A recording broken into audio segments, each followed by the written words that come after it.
السلام عليكم أعزائي المتابعين أينما كنتم، حياكم الله ومرحبا بكم في فيديو جديد على قناة المحترف.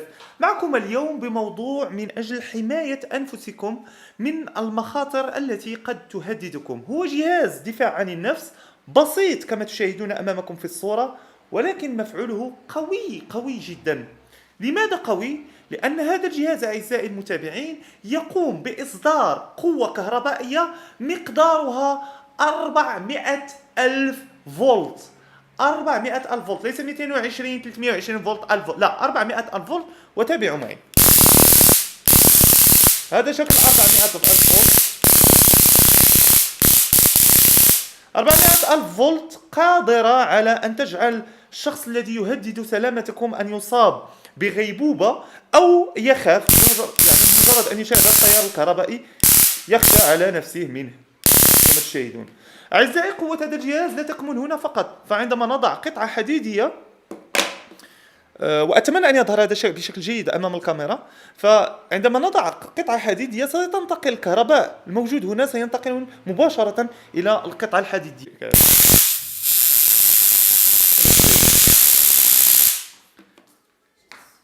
شاهدوا معي أعزائي المتابعين ماذا حصل في القطعة الحديدية. سأحاول أن أظهر لكم الصدمات الكهربائية ماذا فعلت في هذه القطعة الحديدية كما تشاهدون. فالجهاز أعزائي قوي جدا، وطريقة تصنيعه هي بسيطة جدا. لا تعتقدوا أن الأمر معقد. أما بالنسبة لمن يتساءل عما دور هذا الكيبل، هو فقط كيبل أشحن من خلال البطارية، كون أن عندما التسجيل نفذت البطارية، وبالتالي لكي لا أنتظر طويلا قمت بوضع كيبل الشحن لشحن البطارية. أما الجهاز فهو يعمل بدون كيبل، ولكن يمكن كذلك شحنه. إذن كيف سنصنع هذا الجهاز البسيط جدا في مكوناته؟ تابعوا هذه الحلقة، ابقوا معي. إذا أعزائي المتابعين، هذه القطع التي من خلالها كونت هذا الجهاز، وأهم قطعة في كل هذه القطع هي هذه القطعة، والتي قد يستلزم عليكم شراءها عبر الانترنت. هذه القطعة دورها أنها تحول 3.6 فولت إلى 400 ألف فولت، فهي القطعة المسؤولة عن جعل الجهاز يصدر 400 ألف فولت. وهذه القطعة يعني ثمنها يتراوح ما بين 20 درهم و 30 درهم. لقد أضفت لكم رابط لشراء القطعة أسفل الفيديو، يمكنكم شراءها من أي بائع تريدون. فالثمن كما قلت يتراوح ما بين 20 درهم و 30 درهم بالنسبة لهذه القطعة. طبعا سنحتاج إلى باور بانك، وباور بانك هو مهم جدا لأننا من خلاله سنوفر 5 فولت لهذه القطعة من أجل الاشتغال، كما سنتمكن من شحنه كلما فرغ الجهاز من الشحن. سنحتاج إلى سويتش، أضفت لكم كذلك رابط شرائي من على الانترنت. أما إذا كنت لا ترغب بشرائه من الانترنت، فاذهب إلى أي محل لبيع المواد الكهربائية واسأل عن سويتش مثل هذا، أو يمكنك البحث عنه في الخردة أو سوق الخردة المتواجد بمدينتك. سنحتاج كذلك إلى يعني فيشة أو بريز من أجل ربطه مع هذا الجهاز. سنحتاج إلى لصاق، ثم إلى رأس يو اس بي من أجل إدخاله في الباور بانك والحصول على 5 فولت مباشرة من الباور بانك. سنحتاج كذلك إلى قطعة. أنا استخدمت هنا ريموت كنترول قديمة، ولكن هنا يمكنك استخدام قطعة خشبية، لأن كما قلت أن الجهاز يجب أن يكون نوعا ما يكون بعيد منك لكي لا يسبب لك أذى. فمن الأفضل أن يكون نوعا ما قطعة خشبية قدرها أو يعني 30 سنتيم، تكون على هذا الشكل. أنا استخدمت ريموت كنترول قديمة في هذا الشرح. إذن هذه كل القطع التي سنحتاجها. الآن سنشرع في التركيب. إذن أعزائي، سنقوم بتفكيك الفيشة وللحصول على الأقطاب الحديدية التي سنركبها على القطعة التي اشترينا. طبعا هناك السلك الأحمر والأخضر، نترك السلك الأحمر والأخضر ونركبها على السلك الأحمر فقط هنا في الجانب الآخر، ليس الجانب الذي فيه السلك الأحمر والأخضر بل الجانب الآخر. نركب القطعة الحديدية على هذا الشكل، ثم نعيد إدخال الأقطاب إلى مكانها في الفيشة على هذا الشكل. إذن لدينا الآن القطعة مثبتة على الفيشة.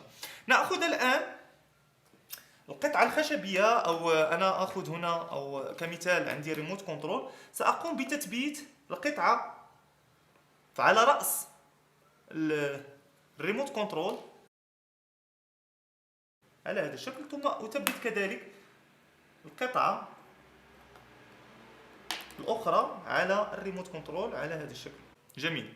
الآن سنقوم بأخذ الباور بانك ونقوم كذلك بتثبيته على هذا الشكل.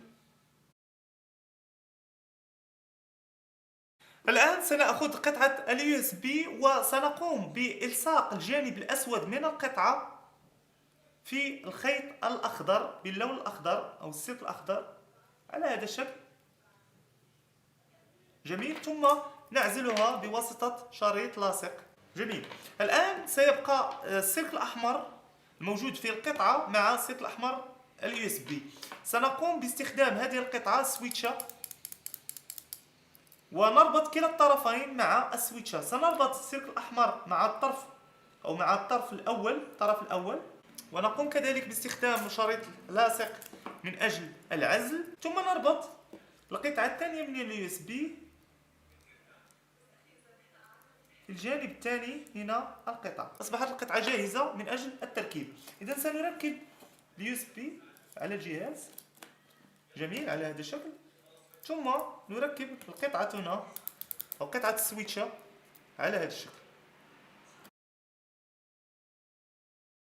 بطبيعة الحال يجب أن نترك القطعة أو نمسك بالقطعة إلى أن تجف من أجل أن تكون جاهزة للاستعمال، وهكذا يكون الجهاز جاهز للاستعمال. فبمجرد الضغط على السويتشة سيمر الكهرباء إلى هذه القطعة، وبالتالي